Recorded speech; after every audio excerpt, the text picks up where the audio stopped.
Car ಓಡುತ್ತಾ ಮಹಾರಾಜ ಸರ್ಕಲನ್ನು ಸುತ್ತಿ ದೊಡ್ಡ ಬಂಗಲೆಯ ಒಳಗೆ ಹೊಕ್ಕಿತು. ಸಂಜೆ ಸುಮಾರು 6:30 ಗಂಟೆ. ಕತ್ತಲು ಆವರಿಸುತ್ತಿತ್ತು. ಆದಿತ್ಯ ಕಾರ್ ಎಲ್ಲಿಗೆ ನುಗ್ಗುತ್ತಿದೆ ಎಂದು ಕತ್ತು ಬಗ್ಗಿಸಿ ನೋಡಿದ. ಇದೇನಿದು, ಕಾವ್ಯ ಮೇಡಮ್ ಮನೆ. ಅಂಜಲಿ ನನ್ನನ್ನು ಇಲ್ಲಿಗೆ ಯಾಕೆ ಕರೆತಂದಿದ್ದಾಳೆ ಎಂದು ಶಾಕ್ ಆದನು. ಆದಿತ್ಯನ ಉತ್ಸಾಹವೆಲ್ಲ ಸರ್ರನೆ ಇಳಿಯಿತು. ಇದೇನು ಅಂಜಲಿ, ಸರ್ಪ್ರೈಸ್ ಅಂತ ಇಲ್ಲಿಗೆ ಕರೆತಂದಿದ್ದೀರಿ ಎಂದನು. ಅಂಜಲಿ ಮುಗುಳ್ನಕ್ಕು ಸರ್ಪ್ರೈಸ್ ಇಲ್ಲೇ ಇರುವುದು ಎಂದಳು. ಆದಿತ್ಯನ ಯೋಚನೆಯೆಲ್ಲ ತಲೆಕೆಳಗಾಗಿತ್ತು. ಯಾವುದಾದರೂ ನದಿ ತೀರ, ದೇವಸ್ಥಾನ, ಪಾರ್ಕ್ ಅಥವಾ ಐಸ್ ಕ್ರೀಮ್ ಕೆಫೆ ಎಲ್ಲಿಗಾದರೂ ಕರೆದೊಯ್ಯುತ್ತಾಳೆ ಎಂದುಕೊಂಡರೆ ಅಂಜಲಿ ಇದೆಂಥ ಕೆಲಸ ಮಾಡಿಬಿಟ್ಟಳು ಎಂದು ಬೇಸರಪಟ್ಟುಕೊಂಡ. ಅಂಜಲಿ ಕಾರ್ ಇಳಿಯುತ್ತಿದ್ದಂತೆ ಬೇರೆ ದಾರಿ ಇಲ್ಲದೆ ತಾನು ಇಳಿದನು. ಬನ್ನಿ ಸರ್ ಎನ್ನುತ್ತಾ ಅಂಜಲಿ ಆದಿತ್ಯನನ್ನು ಒಳಗರೆದಳು. ಸಾರಿ ಅಂಜಲಿ, ನಾನು ಒಳಬರುವುದಿಲ್ಲ ಎಂದನು. ಆದಿತ್ಯನಿಗೆ ಕಾವ್ಯಳ ಮುಖವೇ ನೆನಪಾಗತೊಡಗಿತ್ತು. ಕಾವ್ಯ ಮೇಡಮ್ ಅಂಜಲಿಯನ್ನು ಉಪಯೋಗಿಸಿಕೊಂಡು ತನ್ನನ್ನು ಇಲ್ಲಿಗೆ ಕರೆಸಿರಬಹುದೇ ಎಂಬ ಅನುಮಾನ ಉಂಟಾಯಿತು. ಇತ್ತ ಕಾವ್ಯ ಹೊರಗಡೆ ಅಂಜಲಿಯ ಕಾರ್ ಬಂದದ್ದನ್ನು ನೋಡಿದಳು. ಆದರೆ ಅಂಜಲಿ ಯಾರೊಂದಿಗೂ ಮಾತಾಡ್ತಿದ್ದಾಳೆ. ಯಾರದು ಕತ್ತಲಿನಲ್ಲಿ ಸರಿಯಾಗಿ ಕಾಣಲಿಲ್ಲ. ಕಾರ್ನ ಹಿಂದೆ ವ್ಯಕ್ತಿಯೊಬ್ಬ ನಿಂತಿದ್ದ. ಕುತೂಹಲದಿಂದ ಯಾರಿರಬಹುದು ಎಂದು ಕಿಟಕಿಯ ಬಳಿಯೇ ನಿಂತು ನೋಡತೊಡಗಿದಳು. ನೆರಳು ಬೆಳಕಿನಲ್ಲಿ ಆ ವ್ಯಕ್ತಿಯ ಮುಖ ಅಸ್ಪಷ್ಟವಾಗಿ ಕಾಣತೊಡಗಿತು. ಅರೆ, ಆದಿತ್ಯ ಇಲ್ಲಿ ಏನು ಮಾಡ್ತಿದ್ದಾನೆ? ನನ್ನನ್ನು ನೋಡಲು ಬಂದಿರಬಹುದೇ? ಹಾಗಿದ್ದರೆ ಒಳಗೆ ಬರದೆ ಯಾಕೆ ಅಲ್ಲೇ ನಿಂತಿದ್ದಾನೆ ಎಂದು ಒಂದು ಕಡೆ ಕೂರಲಾಗದೆ ಆಚೆ ಈಚೆ ಹೋಗತೊಡಗಿದಳು. ಅಂಜಲಿ ಎಷ್ಟೇ ಒತ್ತಾಯಿಸಿದರೂ ಆದಿತ್ಯ ಮಾತ್ರ ಒಳಬರಲು ಒಪ್ಪಲಿಲ್ಲ. ಯಾಕೆ ಸರ್, ಯಾಕೆ ಒಳಬರುತ್ತಿಲ್ಲ ಎಂದು ಕೇಳಿದಳು. ಅಂಜಲಿ, ನೀವ್ಯಾಕೆ ನನ್ನನ್ನು ಇಲ್ಲಿಗೆ ಕರೆತಂದಿರಿ? ನಾವು ಹೊತ್ತಿಲ್ಲದ ಹೊತ್ತಿನಲ್ಲಿ ಬಾಸ್ ಮನೆಗೆ ಹೋಗುವುದು ಸರಿಯಲ್ಲ.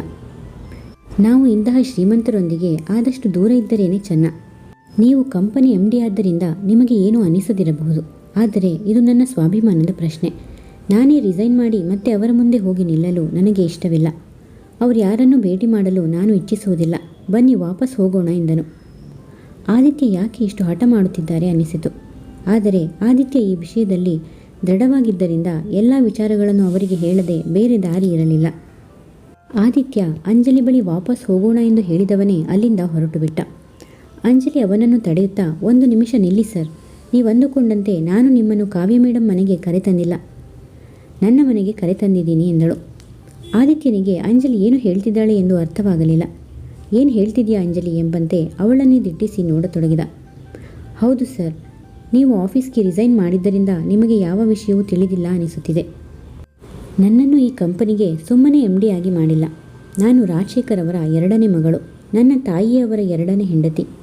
ನಾವು ನಮ್ಮ ತಂದೆಯಿಂದ ಬಹಳ ವರ್ಷ ದೂರವಾಗಿಯೇ ಇದ್ದೆವು. ಇತ್ತೀಚೆಗಷ್ಟೇ ಬೆಂಗಳೂರಿಗೆ ಬಂದದ್ದು. ಈ ಮನೆಯಲ್ಲಿರಲು ಕಾವ್ಯ ನಮಗೆ ಒಪ್ಪಿಗೆ ನೀಡಿರಲಿಲ್ಲ. ಆದರೆ ಈಗ ಒಪ್ಪಿಕೊಂಡಿದ್ದಾಳೆ. ಆದ್ದರಿಂದ ನಾನು ನನ್ನ ತಾಯಿ ಇಬ್ಬರೂ ಈಗ ಇಲ್ಲಿಯೇ ಇದ್ದೇವೆ ಎಂದಳು. ಈಗ ಶಾಕ್ ಆಗುವ ಸರದಿ ಆದಿತ್ಯನದಾಗಿತ್ತು. ಹಾಗಾದರೆ ನೀವು ರಾಜಶೇಖರ್ ಅವರ ಮಗಳೇ ಎಂದು ಹುಬ್ಬೇರಿಸಿದನು. ಹೌದು, ಈಗಲಾದರೂ ನಮ್ಮ ಮನೆಗೆ ಬರ್ತೀರಾ ಎಂದಳು ನಗುತ್ತಾ. ಆದಿತ್ಯನ ಬಾಯಲ್ಲಿ ಮಾತೇ ಹೊರಡಲಿಲ್ಲ. ಎಲ್ಲೋ ಕಳೆದು ಹೋದಂತೆ ಅಂಜಲಿಯ ಹಿಂದೆ ಹೆಜ್ಜೆ ಹಾಕಿದನು. 1 ನಿಮಿಷ ಬಂದೆ, ಇಲ್ಲೇ ಕುಳಿತಿರಿ ಎನ್ನುತ್ತಾ ಅಡುಗೆ ಮನೆಗೆ ಹೋದವಳು ಜ್ಯೂಸ್ನೊಂದಿಗೆ ಹೊರಬಂದಳು. ತಣ್ಣನೆಯ ಜ್ಯೂಸ್ ಕುಡಿಯುತ್ತಿದ್ದರೂ ಆದಿತ್ಯನಿಗೆ ಅಂಜಲಿ ಹೇಳಿದ ಸತ್ಯವನ್ನು ಅರಗಿಸಿಕೊಳ್ಳಲಾಗಲಿಲ್ಲ. ಇಷ್ಟು ಸರಳ ಹುಡುಗಿ ರಾಜಶೇಖರ್ ಮಗಳೆಂದರೆ ಹೇಗೆ ನಂಬುವುದು ಅನ್ನಿಸಿತು. ಆದರೆ ಸುಳ್ಳಂತೂ ಆಗಿರಲಾರದು.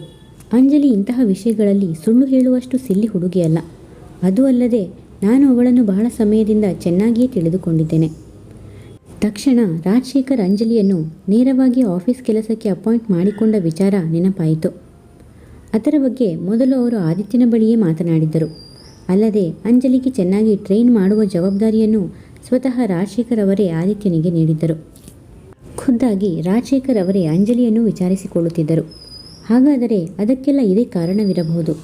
ಯಾಕೆಂದರೆ ಅವರು ಬೇರೆ ಯಾರ ವಿಚಾರದಲ್ಲೂ ಇಷ್ಟು ಸೂಕ್ಷ್ಮವಾಗಿ ವರ್ತಿಸಿದ್ದನ್ನು ಆದಿತ್ಯ ನೋಡಿರಲಿಲ್ಲ. ಅಂದು ಆದಿತ್ಯನಿಗೂ ಹೀಗೆ ಅನ್ನಿಸಿತ್ತು. ಆದರೆ ಅವರು ಅಂಜಲಿ ತನ್ನ ಸ್ನೇಹಿತನ ಮಗಳು ಎಂದು ಹೇಳಿದ್ದರಿಂದ ಆದಿತ್ಯ ಕೂಡ ಅದನ್ನೇ ನಂಬಿದ್ದ. ಅಷ್ಟರಲ್ಲಿ ಅಂಜಲಿ ಸರ್ ಸರ್ ಎಂದು ಕರೆಯತೊಡಗಿದಳು. ಕೈಯಲ್ಲಿ ಜ್ಯೂಸ್ ಹಿಡಿದು ಸುಮ್ಮನೆ ಕುಳಿತ ಆದಿತ್ಯನ ಬಳಿ, ಏನಾಯಿತು ಸರ್, ಜ್ಯೂಸ್ ಇಷ್ಟವಾಗಲಿಲ್ವಾ?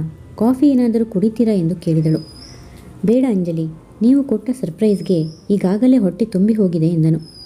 ಕ್ಷಮಿಸಿ ಸರ್, ಈ ವಿಚಾರ ಯಾವುದಾದರೂ ರೀತಿಯಲ್ಲಿ ನಿಮಗೆ ತಲುಪಿರಬಹುದು ಎಂದೇ ಭಾವಿಸಿದ್ದೆ ಎಂದಳು. ಇಲ್ಲ, ನನಗೆ ಇದ್ಯಾವುದೂ ತಿಳಿದಿರಲಿಲ್ಲ ಎಂದನು. ಅಂಜಲಿ ತನ್ನ ಹೊಸ ಮನೆಯನ್ನು ತೋರಿಸಲೆಂದೇ ತನ್ನನ್ನು ಕರೆತಂದಿದ್ದಾಳೆ ಎಂದು ಆದಿತ್ಯ ತಿಳಿದುಕೊಂಡನು. ಸರಿ ಮೇಡಮ್, ಹಾಗಿದ್ರೆ ನಾನಿನ್ನು ಹೊರಡ್ತೀನಿ ಎಂದನು. ಅಂಜಲಿ ಆದಿತ್ಯ ಇಷ್ಟು ಬೇಗ ಹೊರಟು ಬಿಡ್ತಾನೆ ಎಂದು ತಿಳಿದಿರಲಿಲ್ಲ. ಅಂಜಲಿಯ ಉದ್ದೇಶ ಕಾವ್ಯ ಮತ್ತು ಆದಿತ್ಯನನ್ನು ಭೇಟಿ ಮಾಡಿಸುವುದೇ ಆಗಿತ್ತು. ಇದೇನು ಸರ್, ಹೀಗೆ ಹೊರಟು ಬಿಟ್ರಿ ಎಂದಳು. ಇನ್ನೇನು ಅಂಜಲಿ, ಮನೆಗೆ ಹೋಗಬೇಕಲ್ಲ ಎಂದನು. ಇಷ್ಟು ದೂರ ಬಂದು ಕಾವ್ಯಳನ್ನು ಭೇಟಿ ಮಾಡದಿದ್ದರೆ ಚೆನ್ನಾಗಿರಲ್ಲ ಎಂದಳು. ಈಗ ಆದಿತ್ಯನಿಗೆ ಸ್ಪಷ್ಟವಾಗಿತ್ತು, ಅಂಜಲಿ ಕಾವ್ಯಳನ್ನು ಭೇಟಿ ಮಾಡಿಸಲೆಂದೇ ತನ್ನನ್ನು ಇಲ್ಲಿಗೆ ಕರೆತಂದಿದ್ದಾಳೆ ಎಂಬುದು. ಕಾವ್ಯಳನ್ನು ಭೇಟಿಯಾಗಲು ನನಗೆ ಇಷ್ಟವಿಲ್ಲ ಎಂದು ಆದಿತ್ಯನಿಗೆ ಹೇಳಲಾಗಲಿಲ್ಲ. ಯಾಕೆಂದರೆ ಅಂಜಲಿ ಈಗ ಕಾವ್ಯಳ ತಂಗಿ. ಅದೂ ಅಲ್ಲದೆ ಆರೋಗ್ಯ ಸರಿಯಿಲ್ಲದೆ ಇರುವ ಕಾವ್ಯಳನ್ನು ನೋಡದೆ ಹಾಗೆ ಹೋಗುವುದು ಆತನಿಗೂ ಸರಿ ಅನ್ನಿಸಲಿಲ್ಲ. ಹೌದಲ್ವಾ, ಹೇಗಿದ್ದಾರೆ ಮೇಡಮ್ ಎಂದನು. ಆದಿತ್ಯ ಕಾವ್ಯಳ ಬಗ್ಗೆ ಕೇಳಿದ್ದನ್ನು ನೋಡಿ ಅಂಜಲಿಗೂ ಹೊಸ ಹುರುಪು ಬಂತು. ಇತ್ತ ಕಾವ್ಯ, ಆದಿತ್ಯ ನನ್ನನ್ನು ನೋಡಲೆಂದೇ ಬಂದಿದ್ದರೆ ಇಷ್ಟು ಹೊತ್ತಿಗಾಗಲೇ ಬರಬೇಕಿತ್ತು.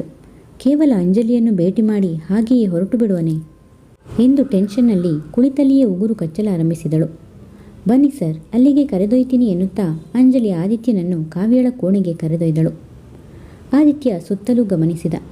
ಒಂದು ಬಡ ಸಂಸಾರ ವಾಸಿಸುವಷ್ಟು ದೊಡ್ಡದಾಗಿತ್ತು ಆ ಕೋಣೆ. ಎಲ್ಲ ಆಧುನಿಕ ವಸ್ತುಗಳಿಂದ ಒಳಾಂಗಣ ಅಲಂಕಾರಗೊಂಡಿತ್ತು. ಕಿಟಕಿಯ ಹೊರಗೆ ನೋಡುತ್ತಾ ಆದಿತ್ಯನ ಬಗ್ಗೆಯೇ ಯೋಚಿಸುತ್ತಾ ಕುಳಿತವಳು ಅಕ್ಕ ಎಂಬ ಶಬ್ದ ಕೇಳಿ ಹಿಂತಿರುಗಿದಳು. ಕಥೆ ಮುಂದುವರಿಯುವುದು. ಹೆಚ್ಚಿನ ವಿಡಿಯೋಗಳಿಗಾಗಿ ಪ್ಲೀಸ್ ಸಬ್ಸ್ಕ್ರೈಬ್ ಮಾಡಿ, ಲೈಕ್ ಮಾಡಿ, ಶೇರ್ ಮಾಡಿ, ಕಮೆಂಟ್ಸ್ ಮಾಡಿ ಮತ್ತು ಬೆಲ್ ಐಕಾನ್ ಕ್ಲಿಕ್ ಮಾಡಿ.